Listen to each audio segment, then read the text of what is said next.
다음으로 스마트 캠퍼스 챌린지 사업 개요와 사업단 소개가 있겠습니다.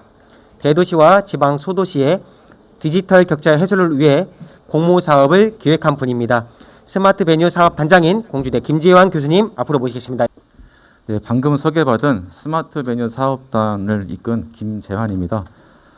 먼저 이렇게 앞서 축사와 인사말 통해 가지고선 좋은 말씀 감사드리고요.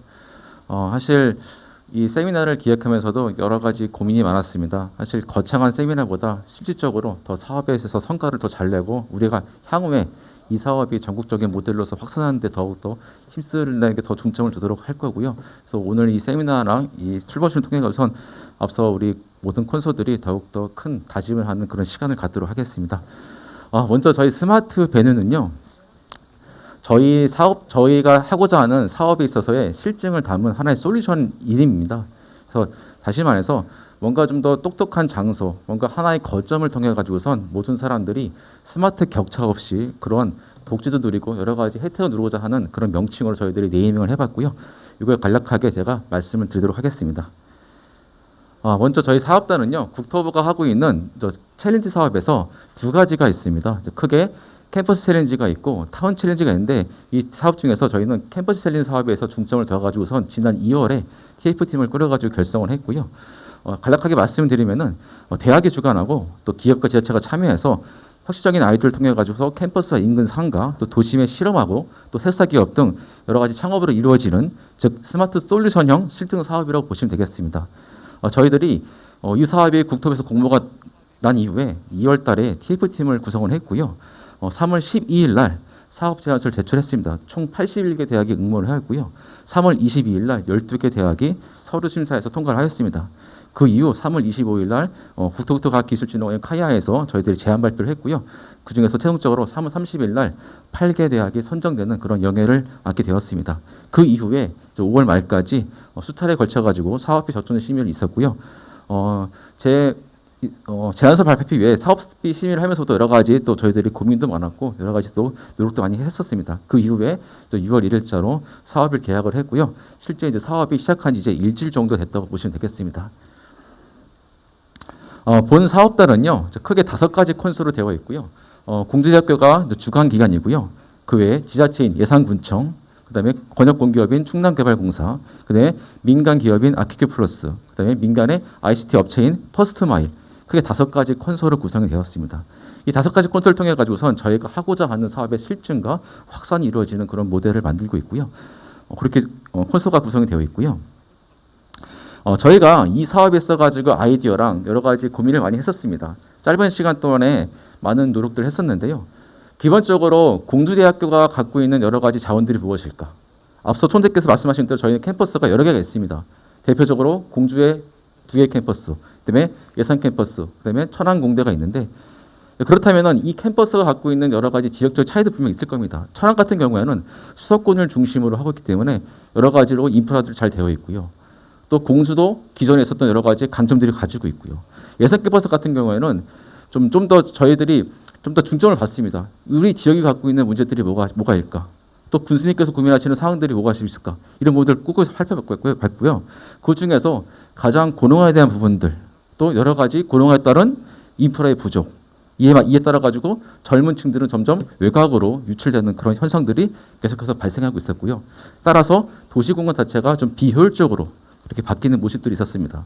이러한 모든 부분들을 여러 가지 이슈 키워드를 통해 가지고 저희들이 내용을 도출했고요.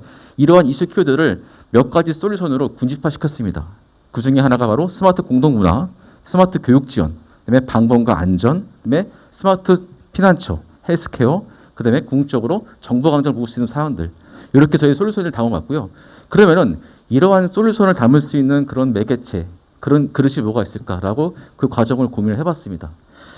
혹시 이 사진을 보시면 아시는 분 계실까요? 예. 좀 더 힌트를 드리면요. 여기가 바로 저희 예산 캠퍼스에 들어가는 주된 큰 길입니다. 보시면은 옆에 보시면은 저 큰 느티나무 아래 조그만 팔각정이 있습니다.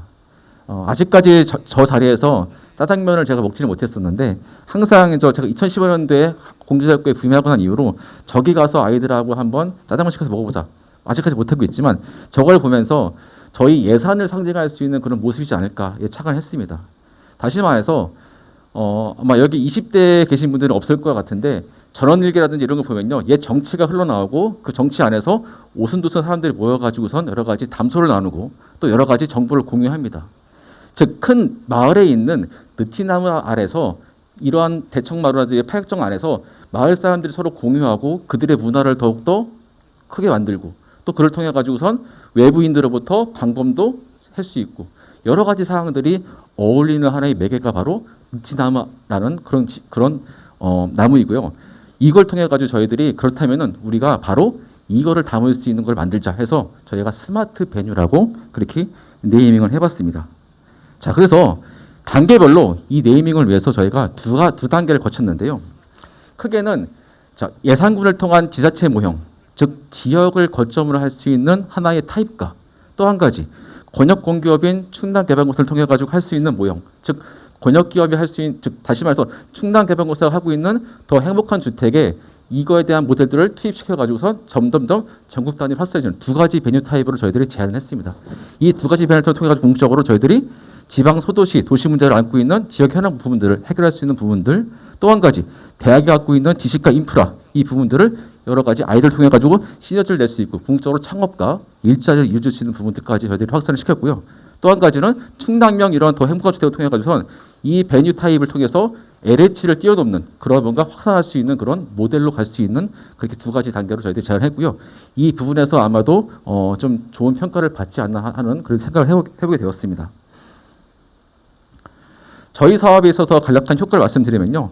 지금까지 말씀하셨던 여러 가지 솔루션들을요, as is, 즉 지금까지 문제들입니다. 이 부분들을 AI CCTV, 스마트 피난처, 헬스케어, 그다음에 궁극적으로 이 세 가지를 담아서 스마트 격차를 해소할 수 있는 그런 매개가 되고요. 따라서 AI CCTV를 통해 가지고 궁극적으로 스마트 기술을 통한 방역 관리들, 또 여러 가지 범죄에 대한 예방들, 그다음에 스마트 피난처를 통해 가지고서 지역 맞춤형 여러 가지 환경적인 정비들, 헬스케어를 통해 가지고 점점점 그 고령화된 부분들 더욱더 건강한, 즉 건강한 고령이 될 수 있는 사안으로 저희들이 뒷받침하고요. 따라서 이를 통해 가지고 지방 중도도시가 안고 있는 스마트 격차에 대한 부분들을 일정 부분 해소할 수 있을 것으로 저희들이 보여집니다. 그간의 내용들을 저희들이 플로우 차트로 한번 그려봤는데요. ARCC를 통해 가지고서 궁극적으로 범죄율을 이 베뉴 타입이 설치되기 전에 전보다 5% 정도 감소하는 걸로 저희 사였고요. 또 베뉴 센터를 통해 가지고선 주민의 만족도가 5점 초도 중에서 4점 이상의 만족도를 올릴 수 있는 상황들, 궁극적으로 헬스케어를 통해 가지고선 전체 우리 저희 주민들이 의료비를 7% 절감할 수 있는 사항들을 저희들이 통계적으로 한번 수치를 뽑아봤습니다. 이 부분들이 아마 1차 함정 사고를 통해 가지고 저희들이 제시를 하고 이걸 통해 가지고 저희가 아마 카이아로부터 평가를 받을 수 있는 주된 그런 성과 척도라고 보여지고요. 따라서 이를 통해 가지고 궁극적으로 스마트 격차를 해소하고 또 일자리를 창출할 수 있는 그런 기능을 하고자 합니다. 스마트 베뉴에 들어갈 서비스 코디네이터를 양성해서 즉 대학에 있는 젊은 인력들 또 기업을 통해 가지고 일자리가 늘어나고요. 여기 나와 있는 이 편은요. 올해 사업을 통해 가지고 할 수 있는 신규 일자리 4명과 그다음에 신규 직업군인 서비스 코디네이터. 예를 들면 웅진 코디처럼 뭔가 코디들 있지 않습니까? 이 사업이 전국적으로 확장된다면 바로 서비스 코디네이터로서도 더욱더 확대할 수 있는 거로 보여지고요. 따라서 궁극적으로 지역의 디지털 격차를 해소할 수 있는 그런 식으로 저희들이 사업을 궁극적으로 모색하고자 합니다. 여기까지 해서 저 말씀을 드렸고요. 마지막으로 이 두 개의 타입이 즉 지역 거점, 지자체를 중심으로 한 예산군청을 중심으로 한 지역 거점형과 그다음에 충남개발공사 중심으로 한 바로 권역 공기업형 이 두 가지 모델들이 전국적으로 확산돼서 이 사업이 국토부가 향후에 이 사업이 종료된 후에 가장 잘된 그런 시범 사례로서 저희들이 바로 공주대학교 스마트베리 사업단이 그렇게 되도록 노력하도록 하겠습니다. 여기까지 사업단에서 말씀을 올리겠습니다. 감사합니다.